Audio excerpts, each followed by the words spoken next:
Bonjour à toutes et à tous, bienvenue dans Vision Her. Aujourd'hui, on va plonger dans un phénomène radical et fascinant. Je sais pas si vous en avez trop entendu parler, mais le mouvement 4B prend de plus en plus d'ampleur dans les médias, en tout cas autour de moi. Ce mouvement, il est né en Corée du Sud, dans les années 2010, et incarne une forme de résistance féministe inédite. Il rejette les normes patriarcales traditionnelles, mais qu'est-ce qu'il signifie réellement ? D'où vient-il et quelles sont ses implications sociétales et politiques ? Donc dans cet épisode, on va essayer d'explorer tout ça.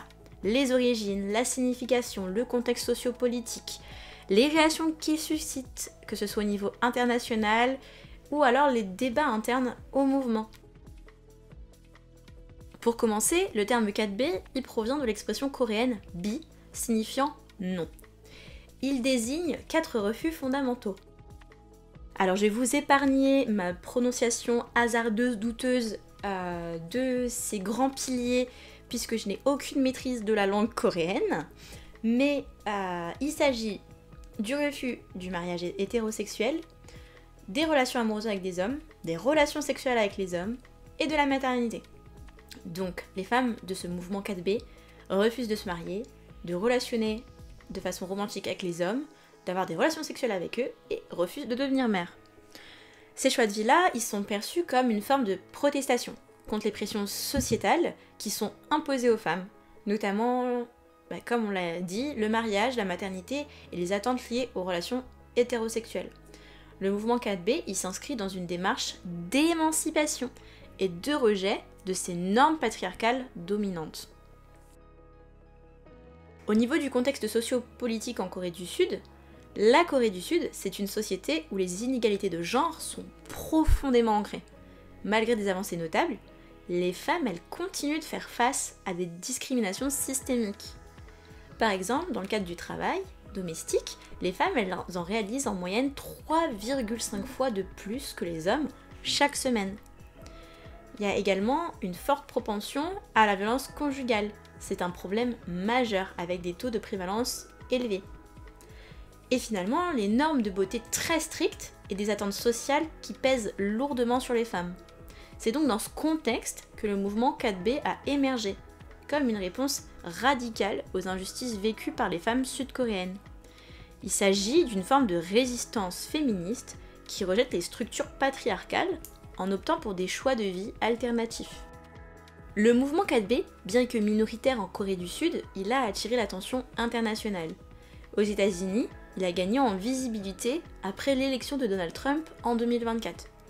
Certaines femmes ont vu dans ce mouvement une façon de protester contre les menaces perçues sur les droits des femmes, notamment en termes de reproduction et d'autonomie corporelle. Cependant, une adoption internationale a également suscité des débats. Certains estiment que le 4B ne reflète pas les réalités culturelles et sociales des pays occidentaux et que son application en dehors de la Corée du Sud peut être problématique.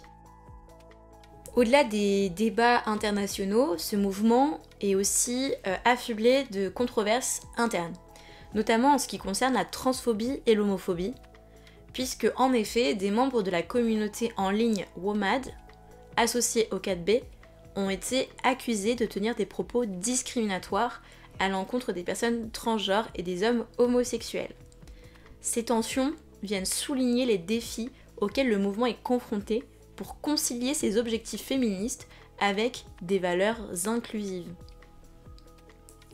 Pour conclure, le mouvement 4B en Corée du Sud, il vient représenter une forme radicale du féminisme, en rejetant les normes patriarcales traditionnelles à travers des choix de vie alternatifs. Bien qu'il soit minoritaire, il soulève des questions importantes sur les attentes sociales qu'il y a envers les femmes et sur la manière dont elles peuvent revendiquer leur autonomie. Cependant, les débats internes et les critiques externes rappellent que la lutte pour l'égalité des genres est complexe et nécessite une réflexion continue sur l'inclusivité et la diversité des perspectives féministes. Voilà, c'est la fin de cet épisode qui est assez court. J'ai essayé de façon concise d'expliquer ce qu'était le mouvement 4B. J'espère qu'il vous aura plu, n'hésitez pas à le partager. Je vous souhaite une très bonne journée, une très bonne soirée. À bientôt pour le prochain épisode. C'était Ginny pour Vision Her.